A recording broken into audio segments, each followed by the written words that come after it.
Do you guys know what I love most about the holiday season? Snuggling up to the fire with somebody that you love, a nice cup of hot cocoa, and listening to a date rape song. Say, what is in this cup anyway? You heard me, guys. A lot of people think that Baby It's Cold Outside is about date rape, and that the girl in the song is actually being roofied by a dude who does not have her best interests in mind. Is that true? Are people overreacting? Are people too sensitive? These are all questions you will find the answers to on today's video. Let me explain. Hey everybody, I'm Clever Stummy, the pop song professor, and welcome to my channel where we make English class awesome by explaining and sometimes roasting song lyrics on school days. And today, we are talking about Baby It's Cold Outside and the giant controversy. So recently, a radio station in Cleveland decided it's got like date rape vibes, we need to take it off of the radio station. And I've been listening to it for a couple years, and I mean, I know about the Me Too movement and everything, and so I've been listening to it too, and I was like, yeah, this does feel like it's kind of got that date rape vibe. And then a TV news company called up and they wanted my opinions on the song, so I was talking to April about it and she was like, actually, it's not about date rape. So I did a little bit of research on my own, and here's what I found out.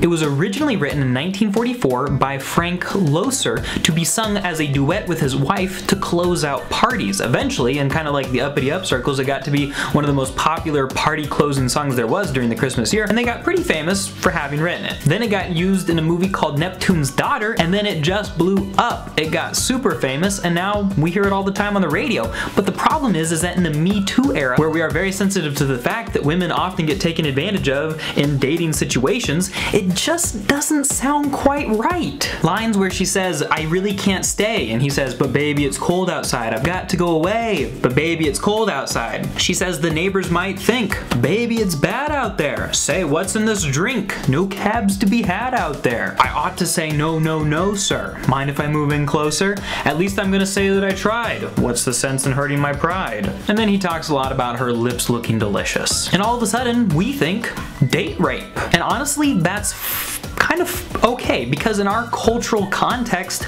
that's basically what those lines mean. If you give those lines to somebody in 2018, that is what they're going to think of. But it's not the song's fault that it's got those rapey vibes. You know whose fault it actually is?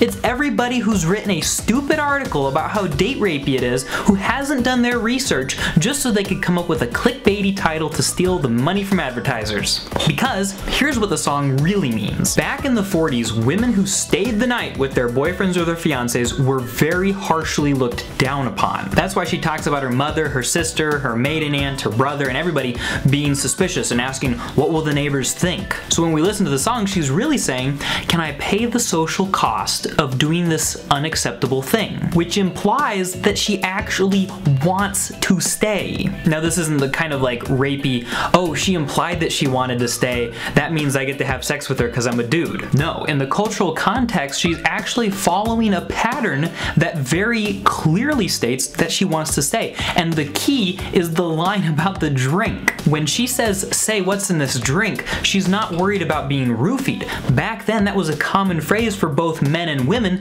as a way to blame what they actually wanted to do on the alcohol that they were drinking. It's a joke that in the culture actually implied that there was nothing in this drink. It was kind of a coy way of saying, yeah, I kind of want to do this, but it's a little bit embarrassing, or it might not be the best thing for me to do, so I'm gonna find something else to blame it on. Haha, alcohol! So in an article called Listening While Feminist from Persephone magazine, they made the point that in a movie back then, somebody, like even a dude who was maybe being tortured to give up information might be like, you know, I kind of want to give up the information, but I want to be kind of coy about it, you know, be like, oh, say, what's in this drink? Yeah, they're going to be at 3rd and 12th on Saturday.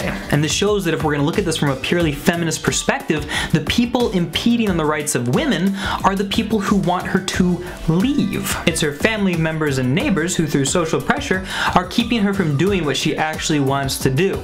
Spend the night with this dude. Basically, if you think that this song has date rapey vibes, you're missing a whole nother level of conversation that's happening with clear intentions and clear social cues that make sense within a cultural context that you just haven't done the research to be able to understand. And that, my friends, is the meaning of Baby It's Cold Outside by Frank Loesser. If you enjoyed this video, be sure to check out my other videos. Learn how to write magical song lyrics down below with the magical songwriting process. Check out the community that we have growing here. Thanks for watching, everybody, and I'll talk to you next time.